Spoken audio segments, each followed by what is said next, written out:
మన తండ్రి అయిన దేవుని నుండి కుమారుడైన యేసుక్రీస్తు నుండి కృపయు సమాధానములు మీకు కలుగునుగాక. ఆమేన్.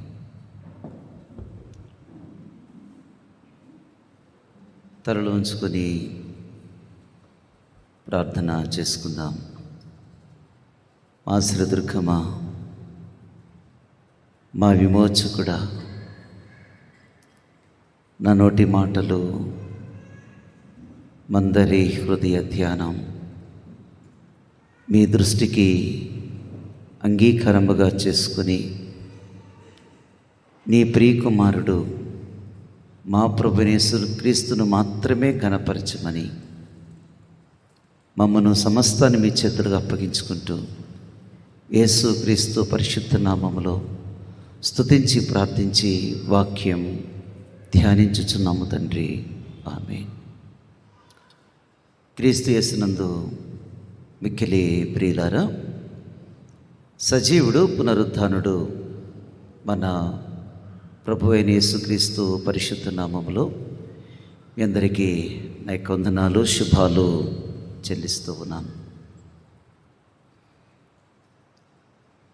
దాదాపుగా మనం క్వింక్వాగేసిమా ఆదివారంలోనికి మనం ప్రవేశించాం. లెంటెన్ సీజన్లో సిద్ధపాటు ఆదివారంగా దీనిని మనం ఆలోచిస్తూ దేవుని యొక్క ప్రేమలో, విధేయతలో, క్షమాపణలో ఈ క్వింక్వాగేసిమా ఆదివారము అనేకమైనటువంటి విషయాలను మనకు జ్ఞాపకం చేస్తూ ఉంది. ఏ విధంగా ప్రేమతో సిద్ధపాటు కలిగి, విధేయత కలిగి శిలువ ధ్యానాలను మనం సమీపించాలో, ఏ విధంగా సిద్ధపడాలో ఈ యొక్క ఆదివారము ఒక ప్రత్యేకత మనము గమనిస్తాం.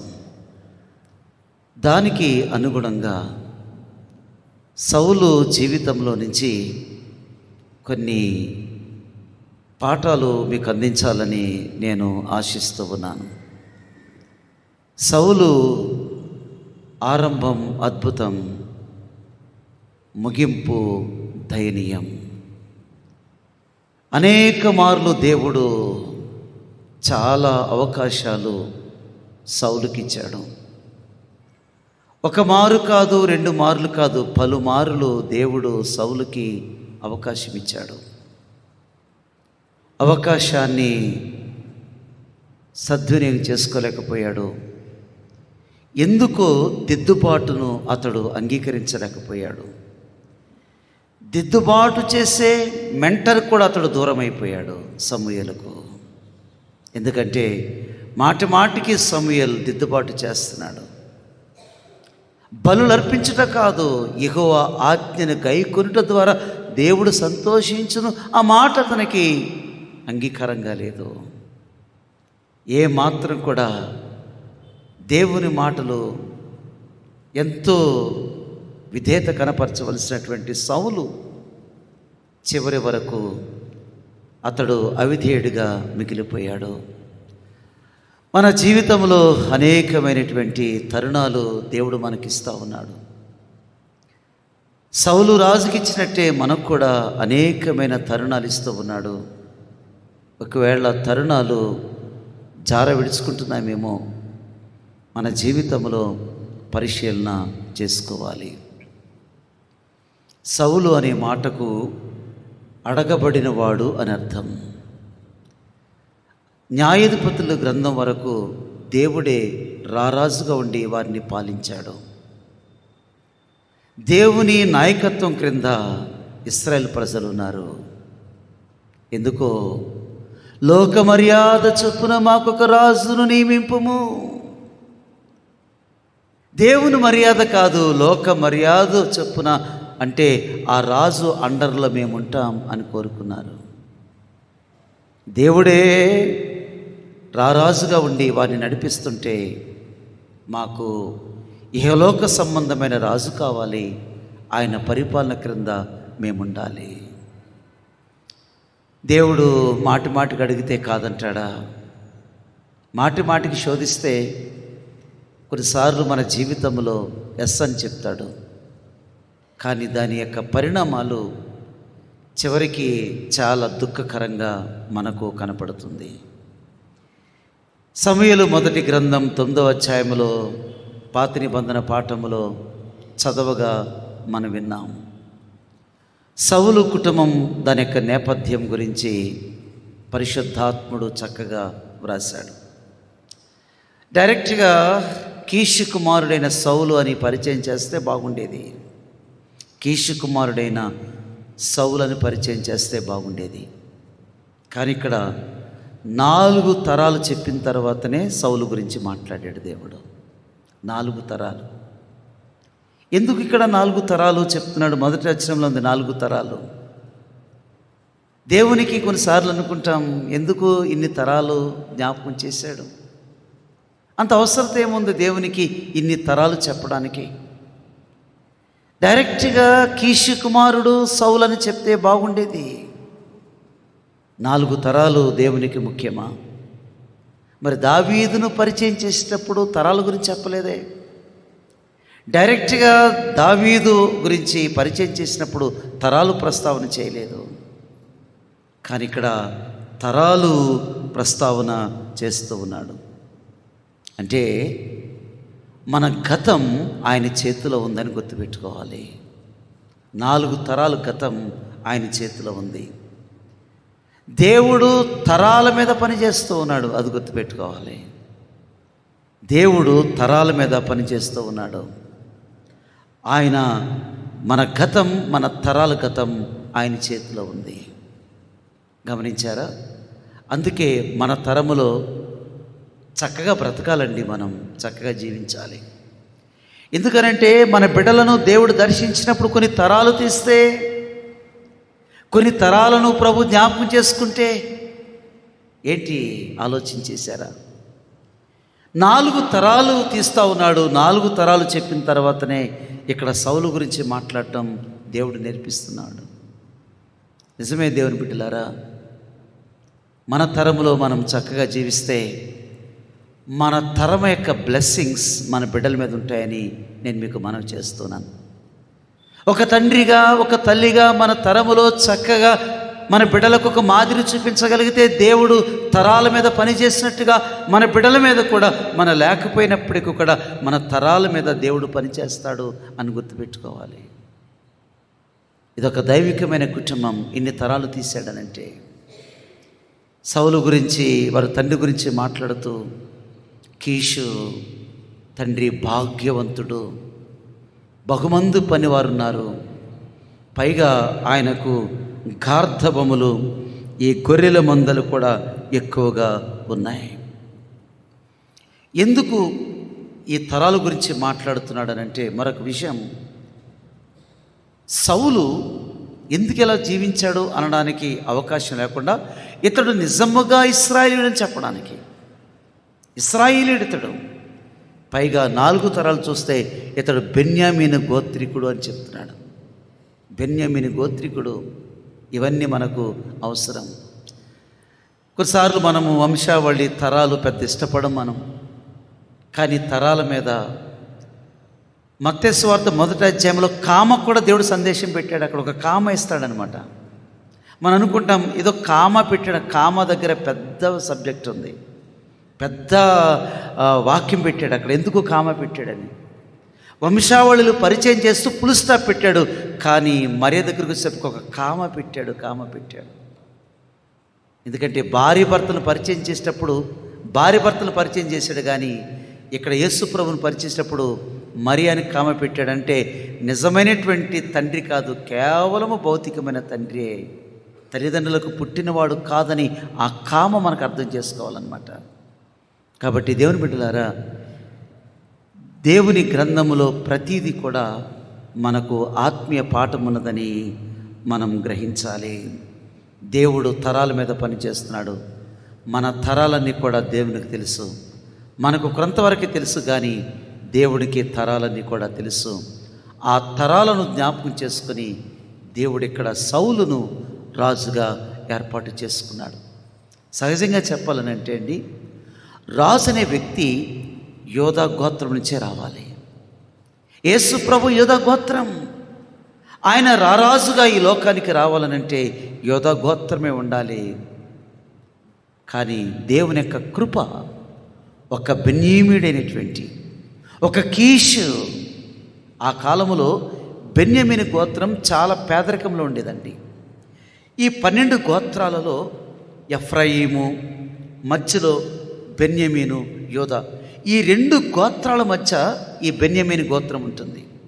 ఈ బెన్యామీను గోత్రము చాలా చిన్న గోత్రం.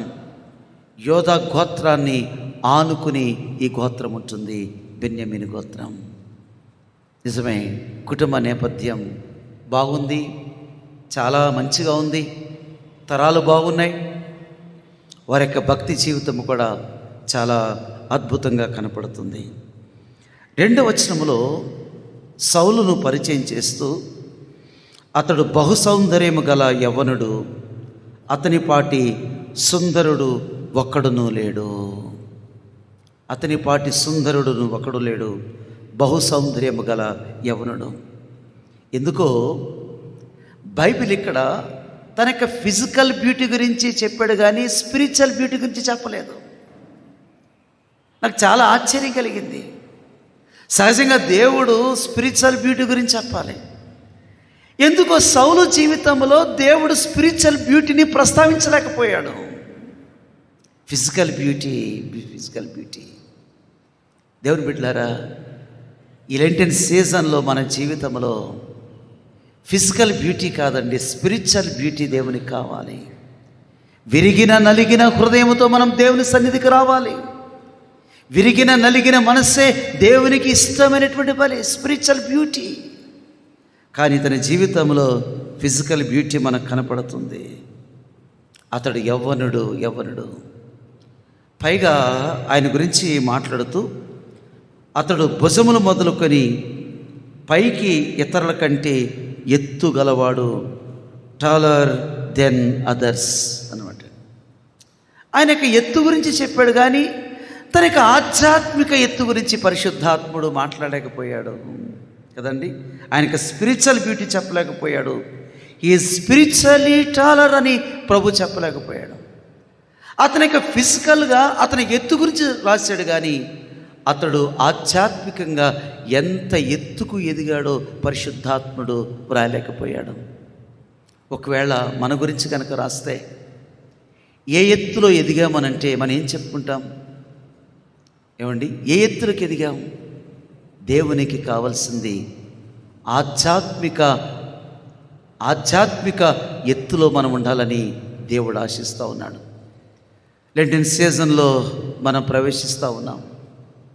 దేవుడు మన ఎత్తును చూడడు, మన సౌందర్యాన్ని చూడడు, మన ఆత్మీయ సౌందర్యం చూస్తాడు, మన యొక్క ఆత్మీయ ఎత్తును చూస్తాడని ఈ యొక్క వారము మనము జ్ఞాపకం చేసుకుంటున్నాం.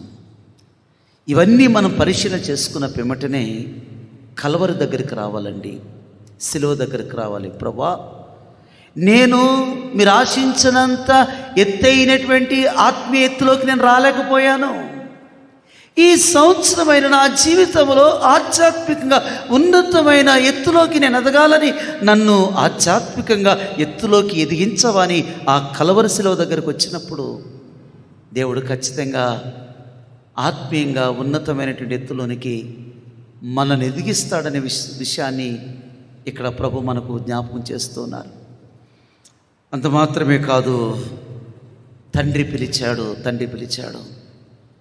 తండ్రి పిలిచి, నాయనా సౌలు, మన గార్ధబములు తప్పిపోయాయి, ఎక్కడ తప్పిపోయాయో తెలీదు, నీవు వెతకాలి. నీవు మాత్రమే కాదు, మన పనివారిలో ఒకరిని తీసుకుని నీవు గార్ధబములు వెతకాలి అని చెప్పాడు. గమనించారా? Father's command. తండ్రి ఆజ్ఞ ఇచ్చాడు. ఏం ఆజ్ఞ ఇచ్చాడు? కుమారుని డాంకీస్, గార్ధబములు. బహుశా ఈ గార్ధబములు, డాంకీస్, ఒకవేళ అతనికి ఉన్నటువంటి డాంకీస్ కంటే ఎక్కువ బరువులు మోస్తున్నాయేమో. ఇవి శ్రేష్టంగా కనపడ్డాయేమో కీషుకు, మనకు తెలియదు. గార్ధబములు వెతకాలి అని చెప్పాడు. ఫాదర్ కమాండ్, తండ్రి ఆజ్ఞ. ఇక్కడ కొంత మన సంఘములో యవనస్తులు ఉన్నారు, ఇక్కడ యవనస్తులు ఉన్నారు, చాలామంది ఉన్నారు. మీరు జాగ్రత్తగా ఈ మాటలు గమనించాలి. మాకు ఇంకా వయసు ఉందని అనుకోవద్దు. ఈ మాటలు మీరు జాగ్రత్తగా, మన యవన బిడ్డలు జాగ్రత్తగా మీరు అర్థం చేసుకుంటే దేవుడు తప్పకుండా మీకు ఆశీర్వాదాన్ని కలిగిస్తాడు. కొంచెం సేపు యవనస్తులు ఈ మాటల మీద లక్ష్యం పెట్టండి. తండ్రి చెప్పాడు, ఫాదర్స్ కమాండ్, తండ్రి ఆజ్ఞ ఇచ్చాడు, గార్ధబములు వెతకమని. He submitted immediately, he obeyed immediately. సహజంగా ఏమంటాం, నాన్న భాగ్యవంతుడు, డాడీ మన దగ్గర ఎంత పనివారు ఉన్నారు, నేను గార్ధబొమ్మలను వెతకడం ఏంటి? మనకి ఎన్నో గార్ధబొమ్మలు, ఇలాంటివి వేల కొలది గార్ధబొమ్మలు ఉన్నాయి, వేల కొలది గాడిదలు ఉన్నాయి, వేల కొలది ఆస్తి ఉన్నది. ఆఫ్టర్ ఒక 2-3 గార్ధబొమ్మలు తప్పిపోతే వెతకడానికి నేను వెళ్ళాలా అని మనం అంటాం. సౌలు అలా అనలేదు. స్పిరిచువల్ బ్యూటీ కన్నా ఫిజికల్ బ్యూటీ ఉంది, ఎత్తుగలవాడు. అతని పాటి సుందరుడు ఒకడు లేడు, అతడే ఎత్తరి. సహజంగా మనం మన బ్యూటీని బట్టి, మనకున్న క్వాలిటీస్ని బట్టి అతిశయిస్తాం. అసలు నేను వెతకడం ఏంటి, నా బ్యూటీ దెబ్బతిన్నదా, అందరికంటే ఎత్తుగలవాడిని, నేను అసలు అందరికంటే సౌందర్యం కలిగిన వాడను, ఈ విధంగా మనం చూస్తాం. కానీ ఆ ఎండలో వెతకటానికి ఏ స్థలములో గార్ధబొమ్మలు తప్పిపోయాయో తెలియదు, ఏ స్టేట్లో ఆ గార్ధబొమ్మలు వెళ్ళిపోయాయో మనకు తెలియదు. ఒక మనిషి తప్పిపోతుంటేనే కనుక్కోవడం కష్టమవుతుంది. గార్ధబొమ్మలు తప్పిపోతే ఎవరి దొడ్డులో కట్టేసుకుంటారో మనకు తెలియదు. కానీ ఫాదర్ కమాండ్, తండ్రి ఆజ్ఞ ఇచ్చాడు. నిజమే దేవుని బిడ్డలారా, యవన బిడ్డలారా, తండ్రి ఆజ్ఞ ఇచ్చాడు. ఈ సబ్మిటెడ్ ఇమీడియట్లీ. నిజమే. ఎప్పుడైతే తండ్రి మాటకు విధేయత చూపించాడో సౌలు యొక్క జీవితమే ఇక్కడ మార్పు చెందుతుందండి. తన స్టోరీ ఇక్కడ మారిపోతుంది. ఎప్పుడైతే తండ్రి మాటకు విధేయత చూపించాడో తన స్టోరీయే మారిపోతుంది. ఎఫెసీ పత్రికలో మనం చదువుకున్నాం, పిల్లలారా మీ తండ్రులకు విధేయులయుండుడి, ఇది ధర్మం. గమనించారా బిడ్డలు? పిల్లలారా మీ తల్లిదండ్రులకు విధేయులయుండుడి. He obeyed immediately. వెంటనే ఆ మాటకు విధేయత చూపించాడు, అంగీకరించి విధేయత చూపించి పోయిన గార్ధబొమ్మలు వెతకటానికి వెళ్ళాడు. ఇక్కడ కొన్ని విషయాలు మీకు చెప్తాను యవన బిడ్డలు. ఒకసారి ఆదికాండం చూద్దాం, 36వ అధ్యాయము. ఆదికాండము 36వ అధ్యాయము. యవన బిడ్డలు చూడండి. ఆదికాండము 36వ అధ్యాయము నేనే చదువుతున్నాను. 24వ వచనం. సిబ్యోను కుమారులు అయ్యా, ఆనా. సిబ్యోను ఉన్నాడు ఫాదర్, వారికి 2 కుమారులు ఉన్నారు, అయ్యా, ఆనా. ఆ ఆనా తన తండ్రి అయిన సిబ్యోను గాడిదలను మేపుచుండి అరణ్యములో ఉష్ణధారలు కనుగొనినవాడు. గమనించారా? సహజంగా ఆదికాండము 36వ అధ్యాయము మనం చదవము. ఈ సిబ్యోను అనే మాట కూడా మనకు తెలియదు. సండే స్కూల్ అసలు నేర్పము. ఎందుకంటే ఇది ఏదో వంశానికి చెందింది. ఇది ఒట్టిగానే దేవుడు పెట్టాడా 36వ అధ్యాయము? ఎందుకు కేటాయించాడు? పెద్దగా దీని మీద కూడా మన ప్రసంగం కూడా ఎక్కడ వినము, పెద్దగా ఎవరు చెప్పినట్టు కూడా వినము.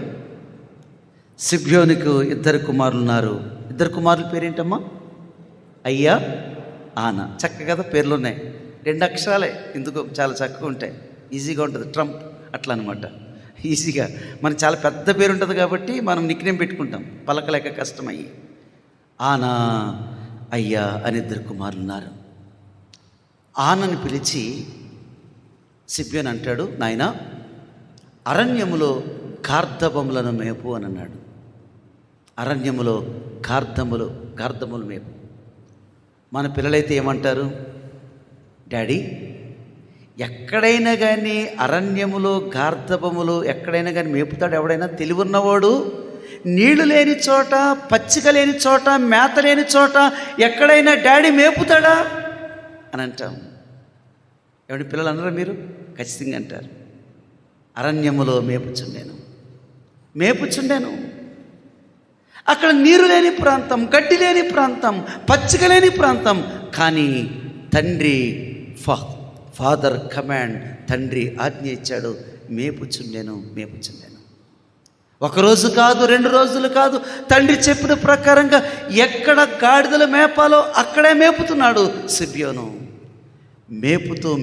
మేపుతుండగా అతడు ఉష్ణధారలు కనుగొనెను. Hot springs. ఎక్కడైనా కానీ ఈ నిర్జన ప్రదేశములు ఎక్కడైనా హాట్ స్ప్రింగ్స్ దొరుకుతాయా చెప్పండి?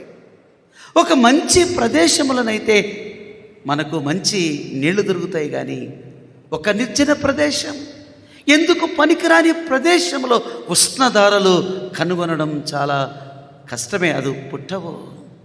ఇశ్రాయేలు ప్రజలు అన్నారు, ఆయన అరణ్యముల వారికి భోజనము సిద్ధపరచగలడా? అరణ్యములో భోజనం సిద్ధపరచగలడా? ప్రభువు యేసుక్రీస్తు 20,000 మందికి 5 రొట్టెలు 2 చిన్ని చేపల ద్వారా అరణ్యములో భోజనం సిద్ధపరచలేదా? తండ్రి అనే దేవుడు 40 సంవత్సరాలు 20 లక్షల మందికి అనుదిన ఆహారము దేవుడు సిద్ధపరిచి ఆహారము పెట్టి వారిని పోషించలేదా?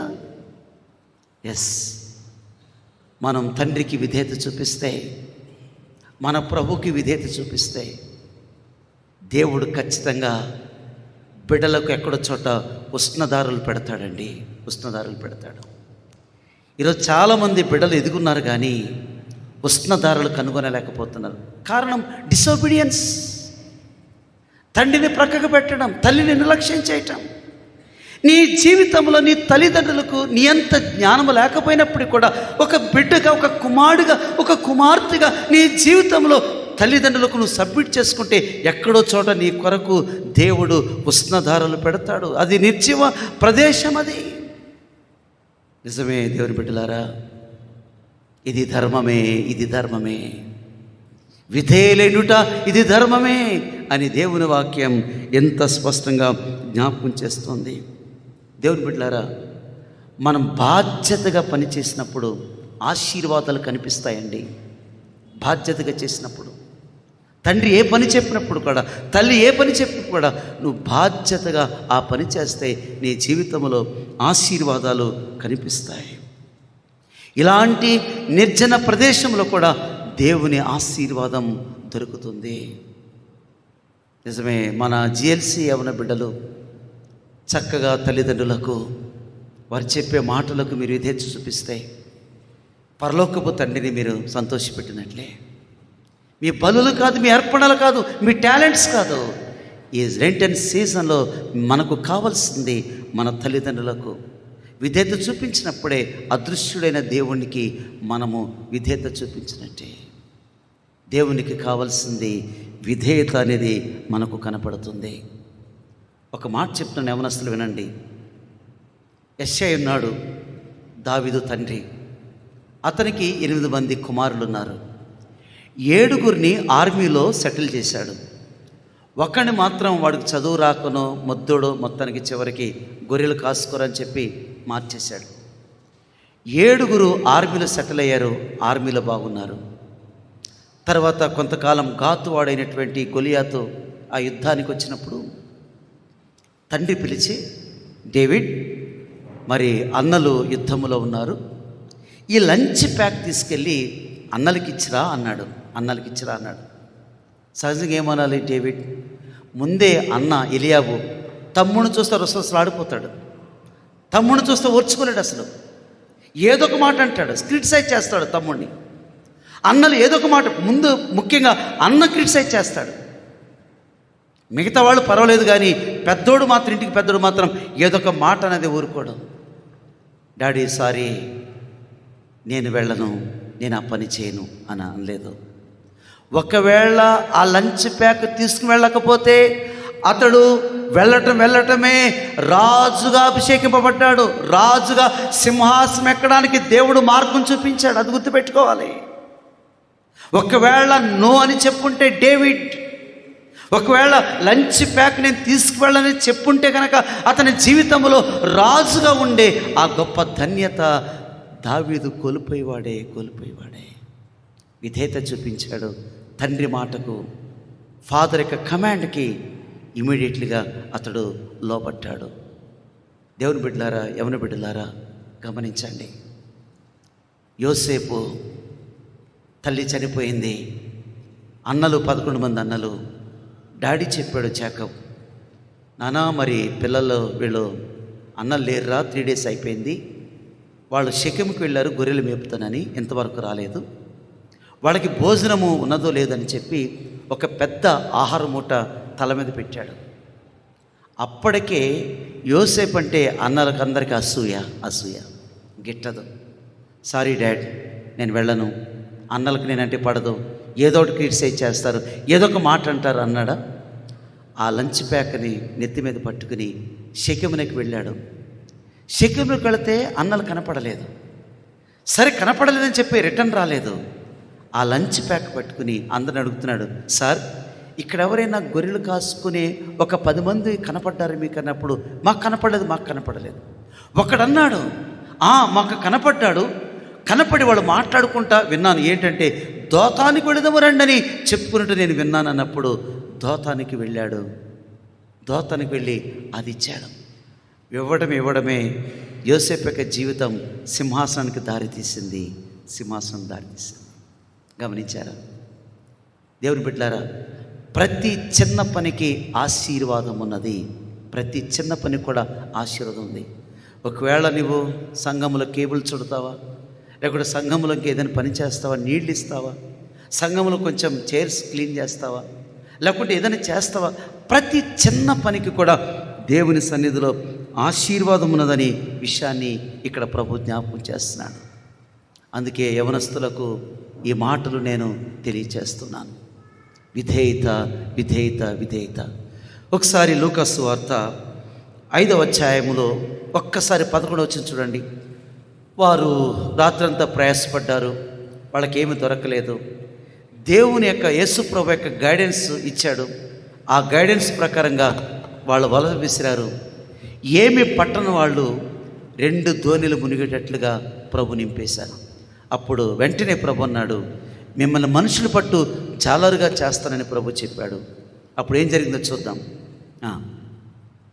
అందుకు యేసు భయపడకము, ఇప్పటి నుండి నీవు మనుషులను పట్టువాడవై ఉండువని సీమోనుతో చెప్పెను. చూడండి, ఇక్కడ యేసు ప్రభు అన్నారు, ఇక నుంచి నీవు మనుషులు పట్టువాడవై ఉంటావు. చాలా అద్భుతం, గ్రేట్. చేపలు పట్టేవాడిని తీసుకొచ్చి మనుషులు పట్టేవాడిగా చేశాడు. చాలా సంతోషం. కానీ ఇక్కడ చూద్దాం, ఒక మాట చూద్దాం ఇక్కడ ఏం జరిగింది. వారు దోణెలను దరికి చేర్చి సమస్తమును విడిచిపెట్టి, చూడండి ఇక్కడ చూద్దాం, ఈ మాట చూసుకుని ఏమనొస్తుంది చూడండి. మనుషులు పట్టు జాలరుగా చేస్తానని చెప్పాడు. అప్పుడు ఏం చేయాలి వీళ్ళ పిల్లలు? ఏం చేయాలి? గ్రేట్ అని చెప్పేసి దోణెలు అక్కడికక్కడ విడిచిపెట్టి ప్రభుని వెంబడించలేదు. అది తండ్రి దోణెలను దరికి చేర్చి గమనించారా? ఏ తండ్రి అయితే దోణెలు ఇచ్చాడో ఆ తండ్రి దోణెలను దరికి చేర్చిన తర్వాతనే యేసును వెంబడించారు. చాలామంది జీవితంలో దరికి చేర్చరు. తండ్రి మాట లెక్క ఏంటి? దేవుడు పిలిచాడు కదా, తండ్రి మాట లెక్క ఏంటి అనుకోవద్దు. ఇక్కడ ప్రభు పిలిచినప్పటికీ కూడా ఆ దోణెలను వారికి దరికి చేర్చిన తర్వాతనే, తండ్రికి ఆ యొక్క దోణెలు అప్పగించిన తర్వాతనే యేసును వెంబడించారు. గమనించారా? విధేయతలో ఉన్నటువంటి ఎంత గొప్ప ఆశీర్వాదం ఉన్నదో మనము జ్ఞాపకం చేసుకుందాం. అందుకే విధేయత అనేది ముఖ్యం. ఇక్కడ మీకు సౌలు ఒకవేళ విధేయత చూపించకపోతే అతని జీవితంలో రాజుగా ఉండే అవకాశాన్ని పోగొట్టుకునేవాడు. ఒక మాట చెప్తాను ఇక్కడ, పిల్లలు గమనించండి. సౌలు గార్ధబములు వెతకడానికి వెళ్ళాడా, రాజుగా అభిషేకింపబడానికి వెళ్ళాడా? గార్ధబములు వెతకడానికి వెళ్ళాడు. ఇంటర్వ్యూకి వెళ్ళలేదు. ఎలాంటి ఇంటర్వ్యూకి వెళ్ళలేదు. ఏమైనా సెలక్షన్స్కి వెళ్ళాడా? ఇంటర్వ్యూకి వెళ్ళలేదు. గార్ధబములు వెతకడానికి వెళ్ళాడు. కానీ దేవుడు అతనికి విధేయత, అతని యొక్క లోబడే విధానం జ్ఞాపకం చేసుకుని గాడిదలు వెతకబోయినటువంటి సౌలును తీసుకొచ్చి రాజుగా ప్రతిష్ఠించాడు. ఎంత గొప్ప అద్భుతం చూసారా? విధేయతలో ఎంత ఆశీర్వాదం ఉంది. పిల్లలారా, మీ తల్లిదండ్రులకు విధేయులైండుడి. సహజంగా మన జీవితంలో 2 మాటలు మీకు చెప్తాను. పిల్లలు ఉన్నారని, మీరు మసీదుకి వెళ్ళండి లేదా టెంపుల్కి వెళ్ళండి. మీరు మసీదుని గమనించారనుకోండి, చిన్న పిల్లలు ఆ టైం కాగానే వెంటనే మసీదుకి వెళ్ళి ఆ ట్యాప్ దగ్గర కాళ్ళు చేతులు కడుక్కుని టోపీ పెట్టుకుని వెంటనే సాష్టాంగ పడిపోతాడు. అక్కడ సాష్టాంగ పడతాడు. మరి మన పిల్లలు ఉందా విధేయత? దేవుని సంఘంలో విధేయత కలిగి కూర్చుంటున్నారా? ఒక టెంపుల్కి వెళ్ళండి, వాడు ఎంత నిష్ఠగా, ఎంత జాగ్రత్తగా బొట్టు పెట్టుకుని దాని చుట్టూ తిరిగి ఎంత జాగ్రత్తగా వాడు బయటకు వస్తాడు. గమనించారా? థియాలజికల్ స్టడీస్ చేసేటప్పుడు ఈ టూర్స్ ఉంటాయండి. ఈ టెంపుల్ విజిట్ చేయాలి, ఈ మాస్క్ను కూడా విజిట్ చేయాలి.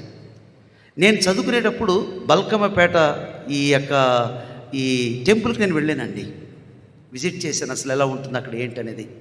ఈ బల్కంపేట పెద్ద ఫేమస్ కదా దేవాలయం. అక్కడ ప్రధాన ఆచార్యులను కలిశాను. నేను పలానా చెప్పుకున్నాను. కూర్చోబెట్టాడు. వాళ్ళందరినీ కింద పూజారిని పరిచయం చేశాడు. ఈయన పాస్టర్ గారా, నేను మీకు ఎట్లనో, ఈయన కూడా గురువురా అని చెప్పుకుంటూ వచ్చాడు. వాళ్ళ డిసిప్లిన్, వాళ్ళ పద్ధతి కనిపెట్టినప్పుడు ఎంత ఆశ్చర్యం కలిగిందో. ప్రాబ్లం వాళ్ళది బయట వాళ్ళతోనూ ఉన్నది తప్ప ఆ పూజారికి ఆ ప్రాబ్లం ఉండదండి. గమనించండి. నేను స్టడీ చేశాను. దాదాపుగా ఆ పూజారితో 2 hours నేను ఆ యొక్క దేవాలయంలో గడిపాను, ఆ టెంపుల్లో గడిపాను. డిసిప్లిన్, క్రమశిక్షణ. ఒక అరుపులు ఉండవు, కేకలు ఉండవు. నిశ్శబ్దంగా తిరుగుతారు, నిశ్శబ్దంగా కొబ్బరికాయ కొడతారు, నిశ్శబ్దంగా అర్పిస్తారు, వస్తారు. మరి మన చిల్డ్రన్, మన పిల్లలు ఏంటి? దేవాలయంలో కూర్చుంటే కూర్చోడు, పరిగెడతాడు, నిలబడతాడు. ఎందుకు కూర్చుంటాడో తెలియదు, ఎందుకు వెళ్ళిపోతాడో తెలియదు, ఎందుకు ఆడతాడో తెలియదు. ఇది పబ్లిక్ ప్లేసా, ఇది హోలీ ప్లేసా అర్థం కాని పిల్లలు మన జీవితంలో ఉన్నాయి. మన జీవితంలో మన బిడ్డలు ఉష్ణధారలు కనుక్కోవాలంటే, మన జీవితంలో మన బిడ్డలు ఉన్నతమైన స్థితిలోకి రావాలంటే, శామ్యూల్ ఏ విధంగా అయితే దేవుని సన్నిధిలో ఎంత క్రమశిక్షణ కలిగి మ్రొక్కి దేవునికి సేవ చేశాడో మనకు కనపడుతున్నాయి. నిజమే. వాడు గుర్తుపెట్టుకోండి, మన పిల్లలు దేవాలయంలో అటు ఇటు తిరుగుతున్నారనంటే ఇంటిలో ఫ్యామిలీ ప్రేయర్ లేదని అర్థం. ఇంట్లో ఫ్యామిలీ ప్రేయర్లు మన బిడ్డలు కూర్చోపెడితేనే దేవాలయంలో కూర్చుంటాడు. అసలు ఇంట్లో నీవు కూర్చోపెట్టకుండా, దేవుని సన్నిధిలో కూర్చోపెట్టకుండా దేవాలయంకి వెళ్ళిన తర్వాత రే కూర్చోరా కూర్చోరా కూర్చోరా అంటే ఎందుకు కూర్చుంటాడు వాడు? నువ్వు ఇంట్లోనే కూర్చోపెట్టలేదు, ఫ్యామిలీ ప్రేయర్లను కూర్చోపెట్టలేదు. అందుకనే పిల్లలు 10 సార్లు ఇటు అటు కదలటం. ఎందుకు చెప్తున్నానంటే, తండ్రి చెప్పినట్టుగా ఉష్ణధారలు హాట్ స్ప్రింగ్స్ మన జీవితంలో దేవుని ఎదుట మన బహుమానం పొందాలనంటే, మన జీవితంలో ఆశీర్వాదాలు పొందాలనంటే మన ప్రభువైన యేసుక్రీస్తు ఎంత విధేయత. ఈ పాట పాడతారమ్మా? విధేయతకే అర్థం చెప్పిన పాట పాడండి, వచ్చండి. విధేయతకే అర్థము చెప్పిన వినయ మనస్కుడా, విధేయతకే అర్థము చెప్పిన వినయ మనస్కుడా,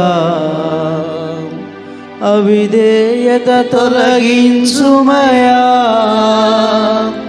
ఈ దీన మనసు కలిగించుమయా, అవిధేయత తొలగించుమయా, ఈ దీన మనసు కలిగించుమయా. ఘనతకే అర్థము చెప్పిన పరిచర్య వచ్చి పెట్టండి. పరిచర్య పరిచర్య చేయుటకే ధరణికి వచ్చిన త్యాగం. ఏమండి పరిచర్య చేయటకు ఎక్కడి నుంచి వచ్చాడు? పరిచర్య చేయుటకు ధరణికి త్యాగమూర్తివి. ఏమండి పరిచర్య చేయటానికి ఈ ధరణికి వచ్చాడండి. మహిమను విడిచిపెట్టాడు. శరాపుల మధ్య కెరాపుల మధ్య నివసించేవాడు, తండ్రి మహిమతో కప్పబడినవాడు, సింహాసనం కూర్చున్నవాడు. నీ కొరకు నా కొరకు తండ్రి చెప్పాడు. తండ్రి చెప్పిన ప్రకారంగా విధేయత చూపించాడు మన ప్రభుని యేసుక్రీస్తు. ఎంత తండ్రికి లోపడ్డాడు. యోహాను సువార్తలో ఆ వచనం నేను ఇప్పుడు చెప్పలేను, కానీ యేసు ప్రభు అంటారు, నా తండ్రి ఎంత మాట్లాడమన్నాడో అంతే మాట్లాడుతున్నాను అన్నాడు యేసు ప్రభు వారు. అందుకని పిలాతు నువ్వు మాట్లాడవా తండ్రి చెప్పలేదు. నాయనా భూలోకానికి వెళ్తున్నావు, ధరణికి వెళ్తున్నావు, నేను మాటల ద్వారా విసిగిస్తారు, నువ్వెంత మాట్లాడాలో భూమి మీద అంతే మాట్లాడన్నారు. ప్రభు అంతే మాట్లాడాడు, అంతే జవాబిచ్చాడు. ఎంత విధేయత! నా తండ్రి చెప్పాడు ప్రాణం పెట్టమని, కాబట్టి నా తండ్రి చెప్పిన ప్రకారంగా నేను నా ప్రాణము పెడుతున్నానని ప్రభు చెప్పారు. తండ్రి చెప్పాడు, నాయనా ఇంత మాట్లాడు, నాయన నువ్వు నా కొరకు ప్రాణం పెట్టాలి నాయనప్పుడు తండ్రి కొరకు ప్రాణం పెట్టాడు. అదేనండి చక్కగా ఆ పాట పాడండి. పరిచర్య చేయుటకే ధరణికి వచ్చిన త్యాగమూర్తివి, పరిచర్య జరిగించక పగవారిని క్షమించిన ప్రేమదీతివి, శిలువ మరణము పొందునంతగా నీవే తగ్గించుకొంటివి, శిలువ మరణము పొందునంతగా నీవే తగ్గించుకొంటివి, అధికముగా హెచ్చింపబడితివి, అధికముగా హెచ్చింపబడితివి. సిలువ మరణము పొందినంతగా నువ్వు తగ్గించుకున్నావు, అందుకే నీవు హెచ్చింపబడ్డావు. ఉదయకాలము దేవుని బిడ్డలారా, ఆ క్షమాపణ, ఆ ప్రేమ, ఈ యొక్క లెంటెన్ సీజన్లోకి వెళుతున్నాం, ఆ ప్రేమను చూపించాలి. ఒకవేళ మనకి ఏదైనా ఆయాసం ఉన్నదా, ఏదైనా ఉన్నదా మన జీవితంలో, ఈ క్షమాపణ, ఈ ప్రేమ, ఈ దయ, ఈ అనురాగం మన జీవితంలో ఉంటే ఖచ్చితంగా తండ్రిని దేవుడు తన కుమారుణ్ణి ఏ విధంగా హెచ్చిస్తాడో మన జీవితంలోని అలాంటి విధానములో హెచ్చింపులకు వస్తామని దేవుని వాక్యం మనకు జ్ఞాపకం చేస్తూ ఉంది. అది ఆయన యొక్క నేపథ్యం. గార్ధబములు తప్పిపోయాయి, వెతకటానికి వెళ్ళినప్పుడు ఇంటికి వెళ్ళిపోదాం, డాడీ నా కొరకు విచారపడుతున్నాడేమో, 3 days అయిపోయింది. పనివాడు సలహా ఇచ్చాడు, అయ్యా ఈ పట్టణములో దైవజనుడు ఒకడున్నాడు, అతడు మనకు జరగబోయే సంగతులు చెప్తాడు, మన గార్ధబముల గురించి చెప్తాడు అన్నప్పుడు ఆయన ఏమంటున్నాడో చూడండి ఒక మాట. అతడు ఏ మాట చెప్తాడో అది నెరవేరునన్నప్పుడు 7వ వచనం చూడండి. అందుకు సౌలు మనము వెళ్ళిన ఎడల ఆ మనిషినికి ఏమి తీసుకొని పోవుదము. ఎంత అద్భుతం అండి! మనము వెళ్ళిన ఎడల మనం ఏమి తీసుకొని పోవుదము. చదవండి. మన సామగ్రిలో నుండి భోజన పదార్థములు సరిపోయినవి. 3 రోజులు అయిపోయింది భోజనం అయిపోయింది. కానీ సౌలు మాత్రం మనము దైవజనుడి దగ్గరికి వెళ్తున్నాం, ఏమి తీసుకుని వెళదాము, ఏమిచ్చి యెహోవాను దర్శించము, ఏమి కావాలి దేవునికి. సౌలు అంటున్నాడు, దైవజనుడి దగ్గరికి వట్టి చేతులతో వెళ్ళొద్దు, ఏమి తీసుకుని పోదుము అన్నప్పుడు పనివాడు చెప్తున్నాడు సలహా, ఆ. ఆ దైవజనునికి ఆ దైవజనుడికి బహుమానం తీసుకొని పోవుటకు ఆ. మనకేమీ లేదు మనకేమీ లేదు అని తన పనివానితో చెప్పి ఆ. మన యొద్ద ఏమీ ఉన్నదని అడుగగా వాడు సౌలుతో చిత్తగించుము, నా యొద్ద పావుతులము వెండి కలదు. చూడండి, యవ్వనుడు, అందగాడు, అందరికంటే ఎత్తైన వాడు, ఎంత స్పిరిచువల్ ఆస్పెక్ట్లో మాట్లాడుతున్నాడు చూడండి. సరే, పనివాడు చెప్పాడు, నా దగ్గర అరతలం ఉంది వెండి. వాడు గుర్తుపెట్టుకోండి, ఎందుకు అని అంటున్నాడనంటే, సౌలు సమూయేలు దైవ సంబంధమైన పరిచర్య చేస్తున్నాడు. దైవ సంబంధమైన పరిచర్య చేసి వాని దగ్గరకు వట్టి చేతులతో మనం వెళ్ళకూడదు. అతడు మామూలు వ్యక్తి కాదు. దైవజనుడి యొక్క పరిచర్య, దైవ సంబంధమైన పరిచర్య, ఆ పరిచర్య చేసే వ్యక్తికి వట్టి చేతులు వెళ్ళకూడదు. ఏదో ఒక బహుమానం తీసుకుని మనం వెళ్ళాలి. ఎంత ఆత్మీయ గ్రహింపు కలిగిన వాడో గమనించారా? ఎంత ఆత్మీయమైనటువంటి ఉన్నతమైన స్థితిలో కలిగిన వాడో ఆలోచించేయండి. మనం అనుకుంటాం లంచం కాదండి, అది కేవలము గౌరవానికి సూచన, గౌరవానికి సూచన. అది కానుక కాదు, అది గౌరవానికి సూచన. దైవ సంబంధమైన వ్యక్తిని మనము ప్రోత్సహించాలి, ఏదో ఒక బహుమానం ఇవ్వాలని చెప్తా ఉన్నాడు. ఆశ్చర్యం దేవుని బిడ్డలారా. దేవుడు చెప్పాడు శామ్యుల్తో, ఇతడే రాజు, ఇతను అభిషేకించమన్నప్పుడు ఆ యొక్క సౌలు యొక్క రెస్పాండ్ ఎలా అవుతుందో చూద్దాం. ఇదే 9వ అధ్యాయము 21వ వచనం చూడండి. 21వ వచనం. అందుకు సౌలు నేను బెన్యామీనీయుడను కానా. చూడండి, ఇక్కడ నీవు రాజుగా అభిషేకింపబడతావు, నీవు దీవించబడతావు, దేవుడు నిన్ను కోరుకున్నాడు, పట్టాభిషేకం చేయబోతున్నాడు అని చెప్పగానే సౌలు యొక్క రెస్పాన్స్ చూద్దాం. ఏం చెప్తున్నాడు? నేను బెన్యామీనీయుడను బెన్యామీనుడను కానా, నా గోత్రము ఇశ్రాయేలు గోత్రములో స్వల్పమైనది కాదా. నా ఇంటివారు బెన్యామీను గోత్రపు ఇంటివారందరూ. ఎంత చక్కగా ఆయన జీవితంలో ఆయన యొక్క పొలైట్నెస్ చూశారండి, ఆయన యొక్క లోలీనెస్ చూశారు, ఆయన మీక్నెస్ చూశారు. నా కుటుంబం ఏ పాటిది, మా గోత్రం ఏ పాటిది, ఇశ్రాయేలు పోల్చుకుంటే మా కుటుంబం అల్పమైనది. ఎంత పొలైట్నెస్, ఎంత లోలీనెస్, ఎంత మీక్నెస్. నిజమే, ఈ సీజన్లో మనం ప్రవేశిస్తున్నాం. పొలైట్నెస్ ఉందా మనకి? మన మాటలో పొలైట్నెస్, లోలీనెస్, మీక్నెస్, సాత్వికము, తగ్గింపు, విధేయత దేవుడు మన నుంచి కోరుకుంటున్నాడు. నిజమే దేవుని బిడ్డలారా, ఉదయకాలము మనం ముగించుకుంటున్నాం. సౌలు జీవితంలో ముందుకు వెళితే అనేకమైనటువంటి తప్పిదాలు చేశాడు, అనేకమైనటువంటి అవిధేయత చూపించాడు. గుర్తుపెట్టుకోండి, సౌలు పరిపాలించే కాలం ఎంత అండి? ఇశ్రాయేల్ రాజు మొట్టమొదటిగా పరిపాలించే కాలం ఎంత? ఎన్ని ఇయర్స్ పరిపాలించాడు చెప్పరండి? బైబిల్ స్టూడెంట్స్ కూడా ఉన్నారు, థియాలజిన్స్. 40 years విలియమ్స్ గారు చెప్పారు కదా, 40 సంవత్సరాలు. ఒక మాట చెప్తాను, అతడు సరిగా పరిపాలించింది 2 years మాత్రమే, కానీ 30 years దేవుడు గ్రేస్ పీరియడ్ ఇచ్చాడు. ఈ సంవత్సరం కాకపోతే ఆ సంవత్సరమైనా దిద్దుకుంటాడా, పరితాపం చెందుతాడా, మార్పు చెందుతాడనేది చాలా ఎక్కువ కాలము అతనికి అవకాశాలు ఇచ్చాడు. మనం అనుకుంటాం ఇతడు అవిధేయుడైనా, ప్రవక్త మాట లెక్క చేయకపోయినా ఎందుకు దేవుడు ఈ భూమి మీద ఇంతకాలం ఉంచాడనంటే, ఒకవేళ దిద్దుబాటు చేసుకుని ప్రభు పాదాల దగ్గరికి వచ్చి పశ్చాత్తాపపడతాడేమో అని దేవుడు అనేక మార్లు సౌలు జీవితంలో అవకాశాలు ఇచ్చాడు. ఈరోజు మనం బాగున్నామనంటే మన ప్రార్థన కాదు, మన మంచితనం కాదు, దేవుడిచ్చే అవకాశాలు. ఈ లెంటెన్ సీజన్లో అయినా కానీ మన యొక్క అవిధేయతను, మన యొక్క తప్పును మనం దిద్దుకుని ఆ కలువరి దగ్గరికి రాగలిగితే మన ధన్యులం, మనకు ఆశీర్వాదం. పరిశుద్ధాత్మ దేవుడు అట్టి కృప, అట్టి సహాయము మనందరికీ సమృద్ధిగా అనుగ్రహించునుగాక. సమస్త జ్ఞానములకు మించిన మన తండ్రిని సమాధానం యేసుక్రీస్తు వలన మీ హృదయములకు, మీ తలంపులకు కావలి ఉండునుగాక.